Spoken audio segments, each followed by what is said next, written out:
லாவோட்ஸுடைய 50வது பாடல் மையத்தின் பிரவாகம்.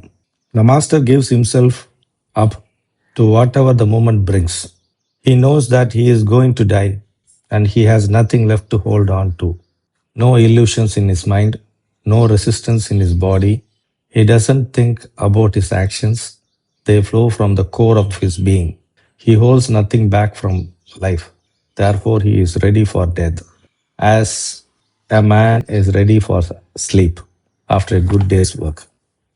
குரு எங்கிருந்து செயல்படுகிறார் அப்படின்றது தன்மை. எதுவாக இருக்கிறார், எதுவாக செல்கிறார், எதை விட்டு செல்கிறார் அப்படின்னு. The master gives himself up to whatever the moment brings. அதாவது குருவானவர் தன்னை கரைத்து விடுகிறார். எந்த நிகழ்வுகளையும் தன்னை காட்டிக்கொள்வதில்லை. தான் என்ற தன்மையே இருக்காது அவருக்குன்னு எந்த சுயம் கிடையாது. He knows that he is going to die. அவருக்கு தெரியும் அவர் இறக்கப் போகிறார் என்று, உடலை விடப் போகிறார் என்று. And he has nothing left to hold on to. எதுவுமே அவர் பிடித்து வைக்கிறதுக்கு எதுவும் இல்லை. இந்த உலகத்தில் எதுவும் கிடையாது. எதையும் முடிக்காமல் இல்லை, எதையும் நிறுத்தி வைக்க விரும்பலை, எதையும் விட்டு செல்லவும் விரும்பலை. No illusion in his mind. எந்த மாயையும் அவருடைய மனதில் இல்லை. மாயினா என்ன? நான் இதை சாதிச்சிட்டேன், இந்த மாதிரி மக்களுக்கு விளைவை ஏற்படுத்தியிருக்கேன், நீங்காத இடம் இந்த உலகத்தில் மக்களிடத்துல செய்திருக்கிறேன் என்ற தன்மை, என்னை யாரும் மறக்க மாட்டாங்க, அதெல்லாம் கிடையாது. அதெல்லாம் மாயை. நான் நிலைத்த புகழ் பெற்றிருக்கிறேன், நான் நிலைத்த காரியத்தை செய்திருக்கிறேன், நான் நிரந்தரமானவன், அதெல்லாம் மாயை அப்படின்னு தெரியும். அதனால குருவானவரின் மனதில் மாயை இல்லை. நோ ரெசிஸ்ட் இன் இஸ் பாடி. உடலில் எதிர்நிலை இல்லை, உடலில் பதட்டம் இல்லை, முரண்கள் இல்லை. ஐயோ இந்த உடல் விட்டு நாம் போனோமேனு பரபரப்பு, பதப்பதைப்பு. உடலில் இறக்கும்போது இந்த உடல் பதப்பதைக்கும், ஐயோ விட்டு போகிறோமே இந்த உடல், அதெல்லாம் கிடையாது. அப்படியே எந்த விதமான உடலில் எந்த விதமான சின்ன ஒரு அதிர்வும் இல்லாமல் இந்த உடலை விட்டு அவர் செல்கிறார். ஏன்னா இது ஒரு வீட்டிலேருந்து வெளியே போகிற மாதிரி, அவ்வளோதான். மனதில் எண்ணங்கள், சாதனைகள், பராக்கிரமங்கள் அதெல்லாம் மாயை. அந்த மனதிலே எந்த விதமான மாயம் இல்லாமல் இருக்கிறார் குருவானவர். உடலில் எந்த விதமான முரண்களும் இல்லாமல் இருக்கிறார். சின்ன அதிர்வு கூட கிடையாது. He doesn't think about his actions. அவருடைய செயலை எதுவுமே திங்க் பண்ணுறது இல்லை. இதை செஞ்சேன், அதை செஞ்சேன், அதை சாதனை, இது சாதனை, இதை கட்டினேன், அதை பண்ணேன், அதை பேசினேன், அதெல்லாம் கிடையாது.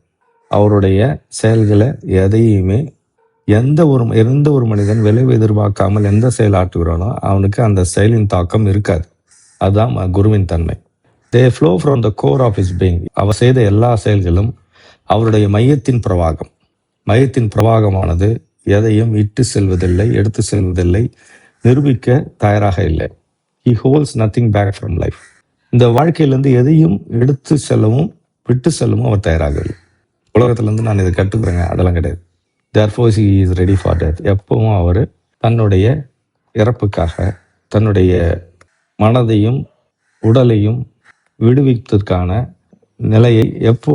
நிலையில் எப்போதும் இருக்கிறார். அதை பற்றி எந்த அக்கறையும் இல்லை. மனதும் உடலும் தன்னுடைய வேலையை முடித்து விட்டது என்ற தன்மையில் அப்படியே இருக்கிறார்.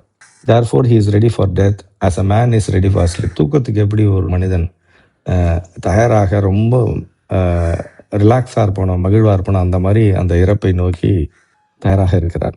ஆஃப்டர் குட் டேஸ் ஒர்க், ஒரு மனிதன் நல்ல வேலை, ஆழ்ந்த ஒரு புரிதலோடு கூடிய வேலை செய்த பிறகு எப்படி உறக்கத்துக்கு தயாராக இருக்கிறானோ அதுபோல இந்த குருவானவர் இறப்புக்கு தயாராக இருக்கிறார்.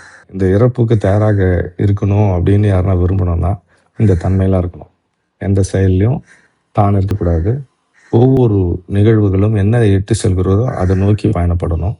இறப்பு என்பது சுவாசதமானதுன்னு தெரிந்து கொள்ள வேண்டும். பூர்த்தியாகாமல் எதுவும் நம்ம விட்டு செல்வதற்கு எதுவும் முடிக்காமல் இல்லைன்றது தன்மை இருக்கணும். மனம் என்பது மாயை என்று தெரிந்து கொள்ள வேண்டும். நாம் செய்யக்கூடிய எல்லா செயல்களும் மாயினுடைய விஷயங்கள். நான் என்ற தன்மையில் செய்யக்கூடியது எல்லாமே. உடலில் எந்த விதமான முரண்களும் இருக்கக்கூடாது, எதிர்நிலையும் இருக்கக்கூடாது. எல்லா செயல்களும் மையத்திலிருந்து வர வேண்டும். மையத்தின் பிரவாகமாக நம்மளுடைய செயல்பாடுகள்லாம் இருக்கணும். எதையும் விட்டு செல்ல வேண்டும் என்ற தன்மை இருக்கக்கூடாது, எதையும் எடுத்து செல்ல வேண்டிய தன்மையும் இருக்கக்கூடாது. எப்பயுமே காத்திருக்க வேண்டும். இறப்புக்காக காத்திருத்தல். எப்போது முழுமான கடினமான வேலை செய்த ஒரு மனிதன் ஓய்வுக்கு எப்போது ஆயத்தமாகிறனோ அந்த மாதிரி ஒரு ஆயத்த உணர்வோடு மனிதன் இருக்க வேண்டும். இறப்பு என்பது ஒரு பெருவரம்.